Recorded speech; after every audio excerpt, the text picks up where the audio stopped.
Assalamualaikum warahmatullahi wabarakatuh. Kami di sini dari kelompok kelima akan mempresentasikan hasil penelitian kami tentang analisis hubungan konsumsi kopi dengan kualitas tidur pada mahasiswa hubungan internasional Universitas Islam Indonesia angkatan 2023-2024. Next slide.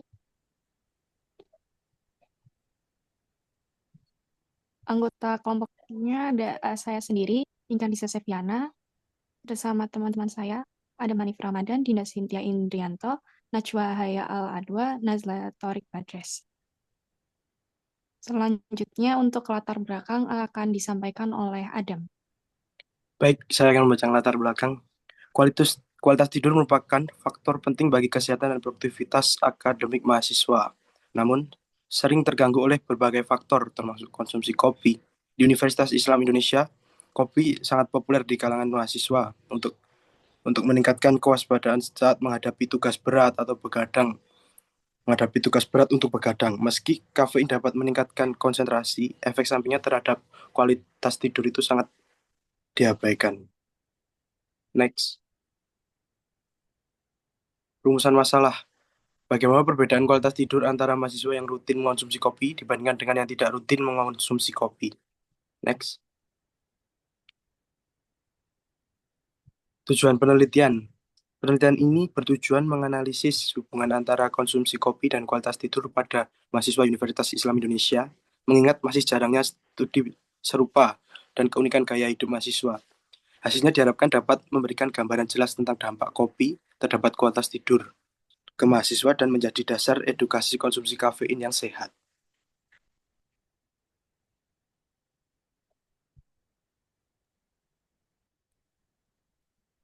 Di sini saya akan menjelaskan kerangka pemikiran.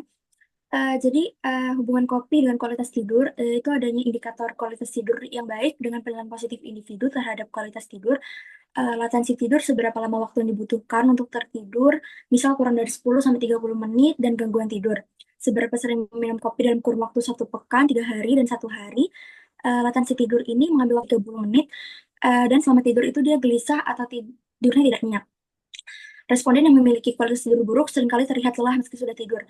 Meski demikian, responden akan tetap merasakan ngantuk yang berkepanjangan sehingga menyebabkan aktivitas yang terganggu. Hal demikian akan terlihat perbedaan antara responden yang mengonsumsi kopi dengan rutin dan yang tidak rutin akibat pengaruh kafein. Di sini ada dua teori. Yang pertama teori ritme sirkadian, yaitu teori waktu tidur yang menjelaskan bagaimana siklus biologis tubuh itu mengatur pola tidur dan bangun dan mempengaruhi waktu tidur juga. Terus juga menyinkronkan aktivitas tubuh dengan siklus siang dan malam yang dipengaruhi oleh hal-hal di luar seperti halnya kopi yang kita konsumsi. Di sini ada teori adenosin, teori yang kedua, yaitu teori yang menjelaskan bagaimana kafein mempengaruhi sistem saraf pusat dan mengganggu pola tidur. Teori ini mengatakan bahwa kafein mengikat reseptor adenosin di otak yang meningkatkan rasa ngantuk. Ketika kafein mengikat reseptor ini, terjadi stimulasi yang dapat mengurangi kualitas tidur dengan memperpanjang waktu yang dibutuhkan untuk tertidur dan mengurangi durasi tidur total. Next.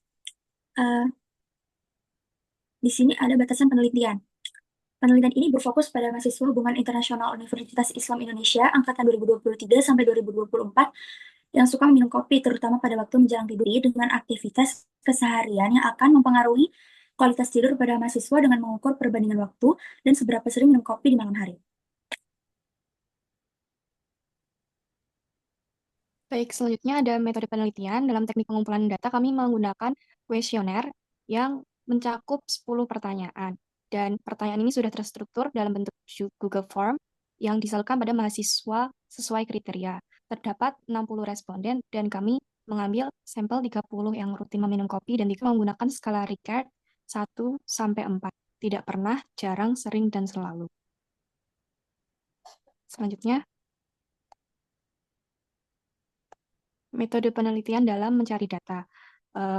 Data yang dicari dilakukan untuk mengetahui seberapa besar pengaruh konsumsi kopi terhadap kualitas tidur mahasiswa. Dan kami menggunakan statistik probabilitas untuk melakukan analisa ketika datanya dilakukan secara random atau acak. Dan kami menggunakan stratified random sampling menghitung frekuensi jawaban untuk melihat seberapa banyak jawaban yang sama serta menentukan median modus untuk memahami pola respon mahasiswa.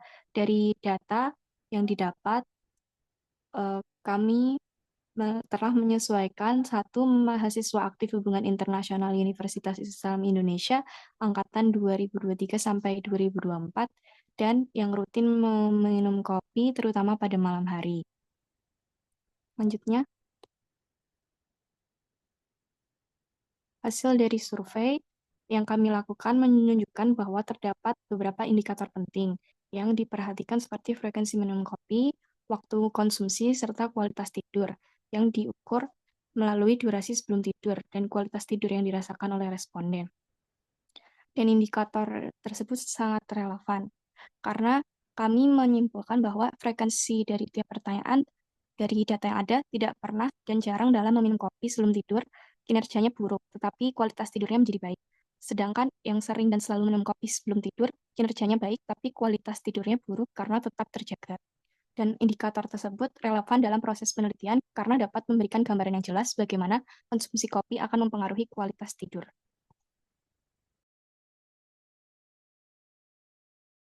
Baik, selanjutnya analisis hasil penelitian.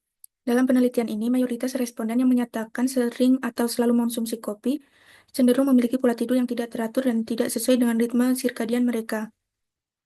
Selain itu, responden lainnya yang menyatakan jarang atau tidak pernah mengonsumsi kopi cenderung memiliki pola tidur yang lebih teratur. Hal ini dapat dilihat dari data yang menunjukkan bahwa sebanyak 32,8% membutuhkan kurang dari 30 menit untuk menimbulkan rasa kantuk, serta sebanyak 67,2% responden mengalami kesulitan tidur atau membutuhkan waktu lebih dari 30 menit untuk menimbulkan rasa kantuk. Rekomendasi bagi mahasiswa adalah untuk lebih bijaksana dalam mengatur waktu dan jumlah konsumsi kopi mereka, serta menghindari konsumsi kopi pada sore atau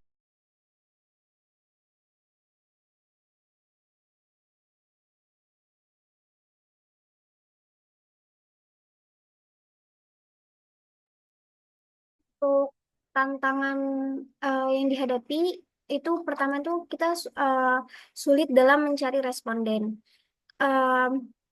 Kita tuh kesulitan untuk meminta mahasiswa untuk mengisi survei, terutama tuh di angkatan 2024. Kemudian juga mengolah data dan menghindari bias antara fakta dan data. Kemudian, jadi kesimpulannya, meski meminum kopi cukup populer di kalangan mahasiswa, namun banyak dari responden yang justru adalah pihak yang tidak meminum kopi. Meski demikian, kami menyimpulkan bahwasannya terdapat indikasi bahwa meminum kopi cenderung mempengaruhi kualitas tidur yang lebih buruk. Meski meminum kopi juga dapat membantu meningkatkan produktivitas, sebagian dari responden, sedangkan sebagian yang lain tidak merasakan manfaatnya. Sekian dari kelompok kami. Terima kasih. Kalau ada pertanyaan, silahkan menulis di kolom komentar. Assalamualaikum. Saya kembalikan lagi ke Pinkan. Baik, terima kasih teman-teman. Untuk presentasi kami, sekian sampai di sini. Atas perhatiannya, terima kasih. Wassalamualaikum warahmatullahi wabarakatuh.